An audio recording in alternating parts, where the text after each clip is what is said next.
the EP is out today. It's Happy People, 4 tracks. You got John Congleton producing it. Yeah. There's all that stuff. I assume you're in Southern California, all of you, are you? Oh, yeah. Yes. All right, very good. So it's kind of your second EP recently. What is this meaning to you guys as a band to put this out today? I guess it's kind of like a symbol of growth for us, you know? I mean, it's like our first fully new release within like a 2-year period. Of course, we had like 2 singles released at the beginning of the year, but they were old songs that we just happened to finally record. Right. The EP that we just released was kind of the product of us going through the motions of like trial and error with songs and finally finding like a couple that would fit, you know. And though it's not really a solution for us, you know, when it comes to our troubles with songwriting, it's definitely like a step in the right direction. And it's kind of giving us like insight on where we want to go as a band or how we are trying to like evolve our music. Okay. So John Congleton produced it. Maybe Josiah, if you can tell me what he did in terms of production, because producing could mean anything these days. Yeah, I mean, we went and we demoed them, like all 4 of the songs out, I think just like, honestly, I think a few weeks before, Right. because the whole thing getting with John was actually pretty last minute, and he just happened to have a slot available, and we were like, you know, let's do it. But we had demoed them out, so all of the songs definitely, like, we didn't bring them to him in a super raw state.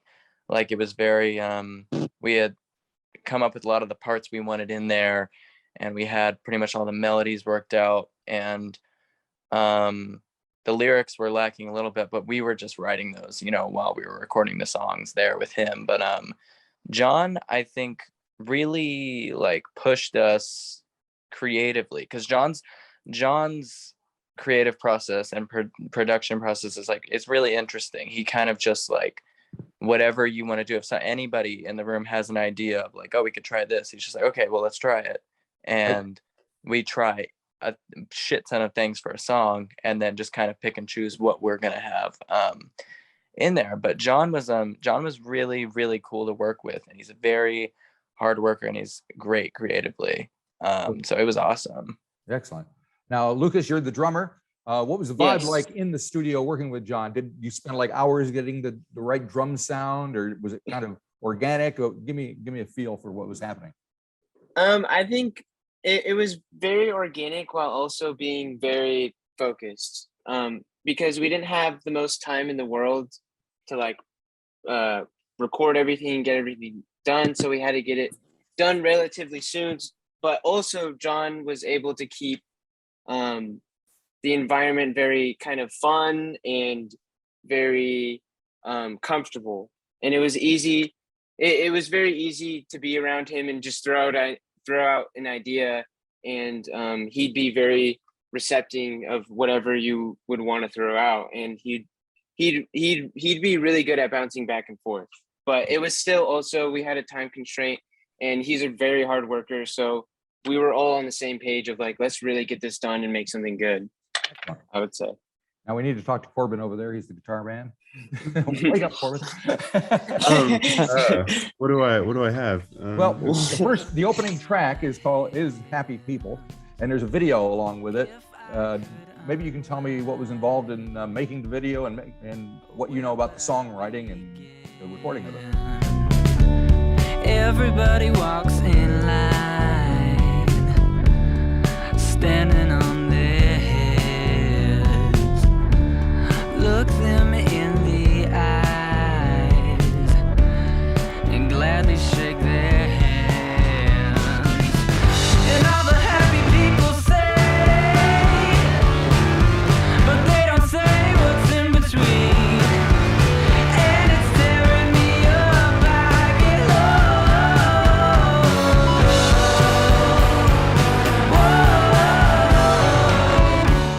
Yeah, so I guess I'll just start with the video. The video was it originally, the idea came from Seth, and it was a sort of, it was put together, the treatment. We sort of put together a treatment-esque Right.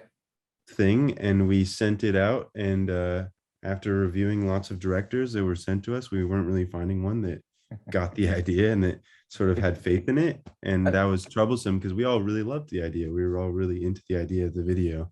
And if I can just interrupt you, since it was Seth's idea, maybe he can just tell us briefly what the idea is. Right. I mean, since the songwriting was sort of the satirical take on like a bitter attitude towards the world, and sort of just being like, oh, like everything sucks, like I hate everything, Right. you know, as one kind of felt in the past year, we kind of like had this satirical it's very, very ironic, like perspective from the perspective of somebody who thinks and sees that way. Yep. Kind of like reflecting on himself, reflecting on like his or her own life, like through the eyes of kind of like an immature or childlike I guess filter on it. I don't know the correct word, but that's kind of why we brought in like a sort of like third grade-esque play sequence going on, and it was all kind of like in a little theater. All right. Now back to Corbin. So the video and the song, especially there's a surprise ending in it as well. I don't know if you want. So we my uncle's friend Jonah is the one who ended up directing it, and he was just immediately we spoke on the phone with him, and he completely got the idea and took it to heart and sort of realized it. It was sort of fragmentary until we brought it to him, and he put the pieces together and got the idea from the start and was able to complete it with, I swear, a minimal budget that didn't make sense to how much high production. Yeah, it was crazy. For us. And so crazy. He was like one of those very likable guys, so I think he called in a lot of favors for us. Excellent. And you can thank him for that surprise ending, which was not even an ending we planned on. He just saw it and was like, "Oh, that's a great idea." I'll walk up at the end, and very cool. All right, now we're back to Josiah. Second track is called Little Echo. Now, am I correct in assuming you kind of are the main songwriter, or am I stepping on anybody's toes? Well, the thing is, we all write, and not even on some like, you know, like we all write, but genuinely, we all do really write and had a lot of involvement on this project. It was extremely like collaborative. But some songs will be like, you know, one person will write it mainly. Yep. But usually we all are like, we bring it to everybody else and we're like, I need help with this, like, and everybody kind of comes in. But Little Echo is very old. Looking back on all the time I wasted, if I knew or even cared to save it, little echo, tell me why I'm not who I used to be. Little Echo, the original riff for it, Lucas came up with how many years ago? Like 3 years ago? Maybe even 4, but maybe yeah, even a long 4. time ago. And then we kind of repurposed it in like the last year. And Lucas, me, and Seth, and even Corbin too, we all kind of contributed with lyrics on that song, because that song was actually really, for some reason, out of the 4, like the hardest to write, because we had tried for so long and nothing was feeling right with lyrics, and we were kind of just like passing it off to each other, and we are just like, I like don't know how to write lyrics to this, like someone else try. It was totally verse to verse, like everyone got their own little part. But it ended up really good, and we were really happy with the final product. But that song has a complicated history for sure. It sounds like it. All right. So then the third track is called Way Out. Who initiated that one? Hey, what you gonna do about it? I'm on my way out. Corbin Lyrically, had the original riff. Corbin had the riff. Josiah had the lyrics. I had I had the melody. Right. Yeah, that's kind of how it went. All right. Josiah, you want to speak about that one? I mean, that song is like a little bit funny to us, just because it's a pretty like, I think we think of it as a pretty goofy song. And that's all right, you know, I mean, it's a fun song, but yeah, I mean, that was another one where Corbin had brought the riff in a while before, and we kind of just, it was sitting around, floating around, and then eventually we just wanted to write it. And that one didn't take that long to write. I mean, I did most of the lyrics on it. The lyrics came out pretty quick and easy. It just, I feel like, yeah, that song isn't, I don't think it takes itself too seriously. It's supposed to be pretty goofy. Yeah. The final track is called Connect the Dots. That has lyrics that kind of, it seems about a struggle and a breakup, but it has a very kind of breezy vibe to it. So who can tell me about that? Don't look at me, for it only makes it harder to connect the dots where I thought I had them drawn. And I still love you, but I need to see this through. Need to go out on my own, need to spend more time at home.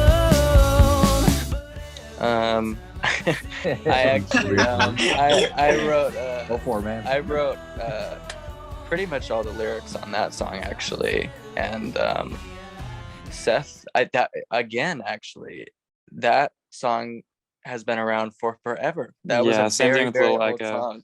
It was like something that I Seth wrote. had brought the chord progression. I wrote the chorus and the melody and the lyrics on the chorus. I wrote that whole hook like 3 years ago, and we jammed on it once, and we're like, oh cool, let's use that. And then like we never used that, and we totally forgot about it for like literally 2 years. Right. And then I don't Until even know, we were like, going through all of our stuff. Yeah, and it like came back up, and then the melody for the verses kind of came about. And luckily at the time unfortunately, but also luckily, I was going through a breakup at the time.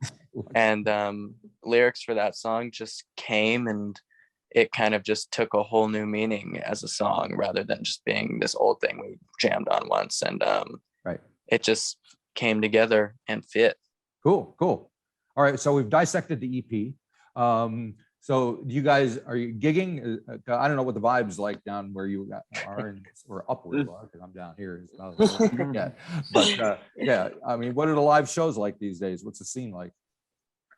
I mean, it's pretty great to be back out playing shows again. You know, of course, it was kind of like a very quiet period for a long time. Of course, we started gigging again with the Flaming Lips. That was our first first show. Yeah, and that was incredible. I mean, I could go on for hours about how cool it was to see them, or just I got to say, the Flaming Lips are the pioneers of non-contact contact, because it doesn't. Exactly. He goes in a bubble and he's like safe, man. Yeah, it was like the perfect band to open quarantine with. Yeah. I mean, they were awesome. It definitely like sparked an inspiration for production. Within us. So I mean, we had this last tour, we just got back yesterday. Right. The crowds have been awesome. We've seriously seen some awesome people. It's awesome to see people coming out to shows. Obviously it's a little scary, so I understand people not wanting to do that either. But we've been trying to kind of implement a lot more of a stage production, visuals and backdrops, and starting to get some choreography going with some friends. But just trying to have some more fun with it. It's always good to experiment with some other mediums. Yeah. And so when you do your own shows, when you're not opening for Flaming Lips, what kind of folks come out to see you guys, and what kind of interaction do you get going on with them? We got a lot. I think it depends on the city too. I mean, it's definitely always a lot of young people. Right. But like when we played, because we just did the West Coast tour. When we did Santa Cruz, which is obviously like very much, it was a college city, right? College town, a lot of people more leaning towards the age of like 18 to 20, but some of the other shows, I mean, we get a lot of really young people, and I hear all the time that it's people's first concert, which is really crazy and it's crazy. Cool, actually. Really, they're going to be talking about you for years to come. Yeah, it's pretty awesome to hear. But a lot of young people who are just really just really excited to be there and like very, very energetic, which is, I mean, great to perform to. Right. And does being on Epitaph change the way you present yourself or think about you, or how is it working with those guys? I don't know if we've changed too much. I mean, I Yeah. think we haven't really thought about Epitaph as a means of our growth as a band, other than, you know, the fact that we are starting to take ourselves more seriously. We're starting to think of it more as a career, of course. They've obviously elevated us a lot more than we were before. Yep. They're great to work with, but I mean, we've been trying to keep it as internal and organic as possible when it comes to like our sound and individuals. Yep. So this is, Yeah. like I said, this is your second EP in about 18 months. Are you thinking longer LP length releases in the future? Yeah, hopefully. Yeah, definitely. We really want to just do a whole record pretty soon here, and just, you know, really put all the time and all the effort into it that we've been wanting to for so long. And how, do you have a vision or of how you see your first album being, or is it like a cohesive whole or a bunch of songs that you guys have, or? It's like it's kind of a little bit of everything, you know. We've got like a couple songs picked out. We're starting to kind of like uncover a few more. It's starting to focus for sure. Cool. It was like a few months ago, it was totally like, what the hell are we gonna do about this album? Like, what is gonna happen next year? We have no idea. Right. But I can say pretty confidently, like at this point in time, I feel like kind of have a start to where we should start with the album. Like I feel pretty confident with the vision. Cool. It's got to be weird being in a band at this point in time with everything going on. Oh my God, yeah. Very weird. I can't imagine what it'd be like. But have you done much traveling outside of the States, or are you mostly stateside these days? Just the States. Full quarantine, like in the house, kind of, for me at least. You know, try to stay in the house as much as I can, but while still trying to like live life and, you know, not go crazy. It's pretty much what everybody's going through worldwide. It seems like, don't go crazy is the watchword, I think. Yeah. All right. Well, at least you guys got music to do. And do you kind of get together virtually like this and collaborate and think about what you're going to do? What? No, we actually have a little practice space. Good idea. We like had to do a bunch of quarantining before we like started practice over quarantining for us. Right. It was like maybe like for the first 2 or 3 months we didn't practice at all because we were all just separated, and then we finally just like, after all agreeing to a big group quarantine, we finally got together, and so we've had a rehearsal space ever since the first 3 months of COVID, and it's been like weekly, 3 days a week ever since. Cool. Well, Yeah. I'm looking forward to the album because this feels like it's still like a taster of what's to come. So yeah, for sure. We're not giving it to you just yet. Yeah, very good. And then hopefully by then things will open up. You can travel the world, come down to New Zealand and visit us. We'd love to have you. Oh, we'd We'll love that. Yeah. It'd be fun, man. It's a pretty cool place to be, I can tell you. All righty. Well, thanks I can't believe I got all of you on the day of the release. This is fantastic. I'm very excited about it. So thank you very much, guys. Go out and have some fun now. All right. Thank you so much. Maybe take a nap. Yeah, I don't thank know you which so is better. much. Thank you, Marty. All right. We'll see you. All right. Bye.